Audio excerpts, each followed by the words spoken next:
still here! In Boise, Idaho! Hey, I'm Mark. Notice anything different? No green screen, no clicker, no teleprompter. Oh, you made it? You're the guy that drove 8 hours to Disneyland, and when we saw the sign that said Disneyland left, you went back home. Walking advertisement for birth control. Hey, I'm glad you could be here. I'm glad you could join us. I'm Mark Haggard. I'm a history teacher gone rogue, and we're on a field trip to Boise, Idaho. When we left off last time, we're in the gallows of the old Idaho State Penitentiary, noting that 10 of Idaho's executions were done there. This would have been the fate of one Harry Orchard, but he had his sentence commuted when he turned on a few of his associates. So if you're my age and you're the phrase, trial of the century, you're thinking, O.J. Simpson being defended by Johnny Cochran. If the glove don't fit, you must acquit. And Robert Kardashian, you know, Chris's husband. I swear that woman was a witch. One husband died, the other was turned into a woman. Weird stuff going on in that house. But if you were around in the early 1900s and you heard the phrase, trial of the century, you were talking about the trial of Big Bill Haywood in Boise, Idaho in 1907. There are 3 statues here on the mall of the Idaho State Capitol. This one is Lewis and Clark meeting later than Nez Perce. I assume it's old Joseph. Abraham Lincoln, whose last act was to create the Idaho Territory. This is Frank Steunenberg, 4th governor of Idaho. He served from 1897 to 1901. He was the first Democrat to be governor of Idaho, and as a Democrat, he was supposed to be friendly to the role of labor. He got elected with a lot of labor's votes, but his friendship toward labor was going to change when the Idaho mining wars broke out in 1899. In 1905, when the now former governor of Idaho was returning to his home in Caldwell, he opened up his gate, and when the gate closed behind him, the gate exploded, killing Frank Steunenberg. It didn't take long for suspicion to fall on a man named Harry Orchard. He was arrested and bound over for the murder of Frank Steunenberg. It could have been any number of other unionized miners that worked the silver mines in northern Idaho. This is just another episode in the attempts of labor to get about fair wages and better working conditions, and the role of government and business to suppress those movements. In the mid-1890s, the Western Federation of Miners instituted strikes in Cripple Creek and in Leadville, Colorado. They also instituted actions in the Coeur d'Alene region of northern Idaho. In 1896, they hijacked a train, loaded it up with 3,000 pounds of dynamite, and used it to blow up a concentrator at the Bunker Hill mine near Coeur d'Alene. In response, Steunenberg declared martial law, arrested every man in Union-controlled towns in northern Idaho, and imprisoned them in bullpens. Steunenberg then declared, "We have taken the monster by the throat, and we're going to choke the life out of it." Not believing that one man could pull off the assassination of Governor Steunenberg by himself, the state of Idaho brought in the prominent American strike-breaking organization, the Pinkerton Agency, and their most well-known detective, James McParland. McParland was instrumental in breaking up the Molly Maguires, a group of Irish labor activists suspected in a series of murders in western Pennsylvania's coal mining regions. He was so well known that in one of his books, Arthur Conan Doyle invented a meeting between McParland and Sherlock Holmes. McParland's attention was now squarely on the Western Federation of Miners. The state wanted information that would tie Harry Orchard's actions with a larger plot to assassinate Governor Steunenberg. They believed that if they could tie the Western Federation of Miners leadership to that action, they could break the power of the miners' unions in Idaho, and they could possibly break the power of organized labor throughout the country. So Harry Orchard sung like a canary. He admitted to 16 other murders and then gave names. WFM President Charles Moyer, Moyer's advisor George Pettibone, and WFM Secretary-Treasurer Big Bill Haywood. The prosecution of these men became known as the trial of the century. The governor of Idaho quickly got in contact with the governor of Colorado, asking for the extradition of the 3 leaders of the WFM.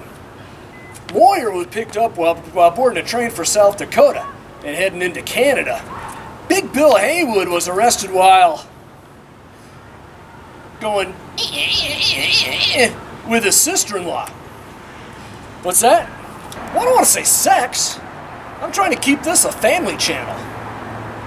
That's a squeaky bed frame. You know, when a daddy and a mommy's sister love each other very much, they, you know, Big Bill. Pettibone was arrested while, I don't know, shopping at the Circle K or something. They don't say what it was. Did I mention that Haywood was, you know, that's clearly got to be a violation of some constitutional right. The speed of the extradition didn't allow the WFM to mount a proper defense, as the 3 men were taken in the middle of the night.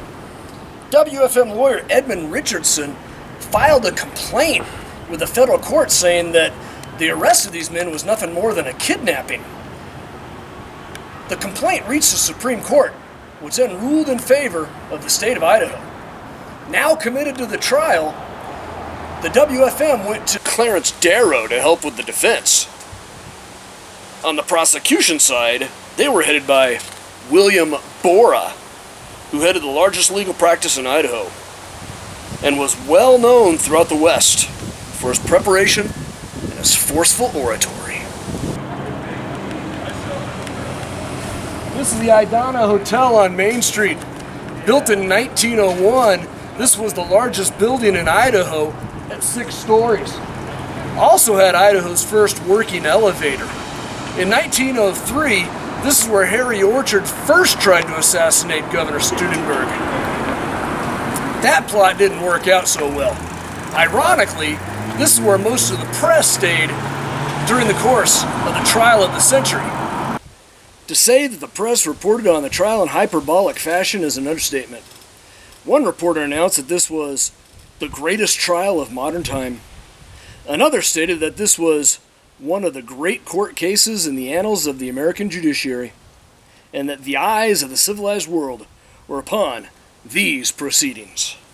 The main witness for the prosecution was Harry Orchard, who admitted to 16 other murders and then recounted how he had gotten the necessary supplies for the bomb from Moyers and Pettibone and Haywood. But there were no witnesses for the prosecution to corroborate his story, a point that Darrow hit over and over and over again.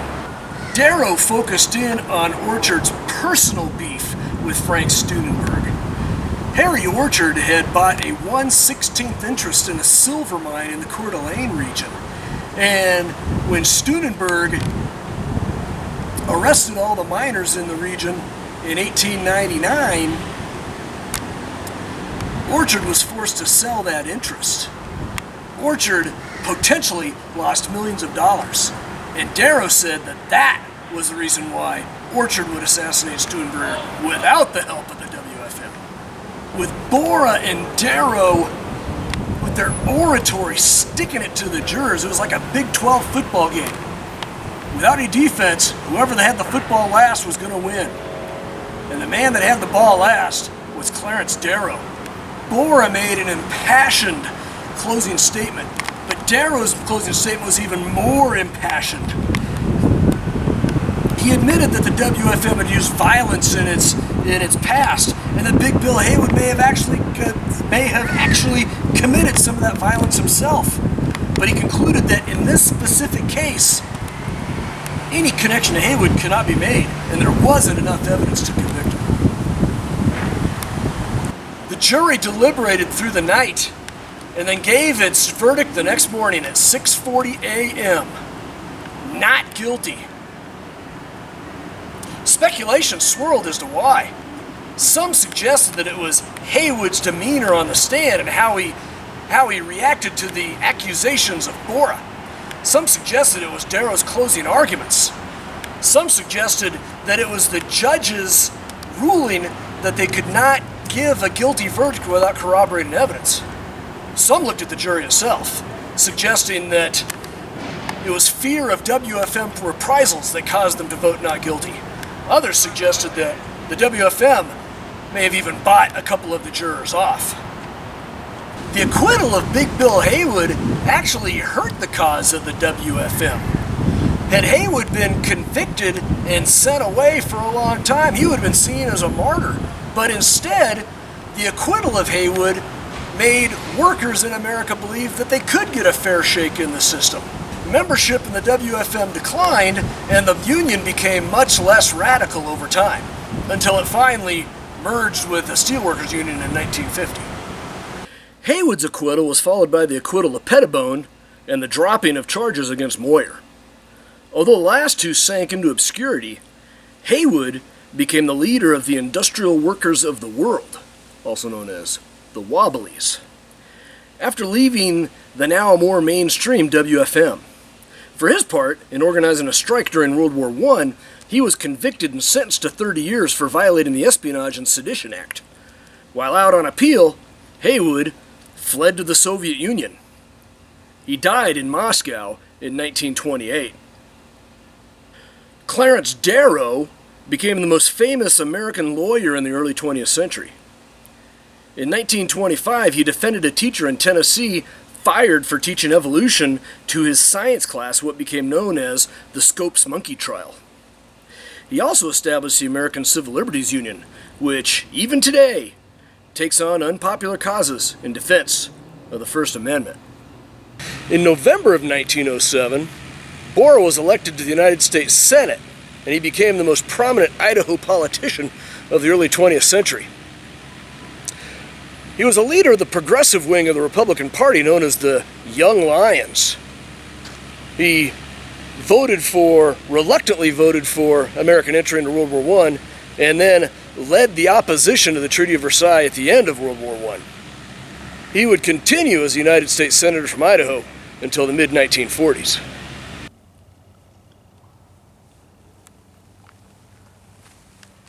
Harry Orchard lived out his life here in the old Idaho State Pen as a trustee, raising chickens and strawberries. He died in 1954 at the age of 88. Hey, thanks for coming along on our field trip to Boise, Idaho, and our look at the trial of the century. I hope you learned something. I hope you got a laugh. I sure did. I had fun, but I won't quit my day job. Hey, comment, like, and subscribe if you would. Remember, I'm Mark Haggard. I'm a history teacher gone rogue, and this has been a field trip. Back on the bus.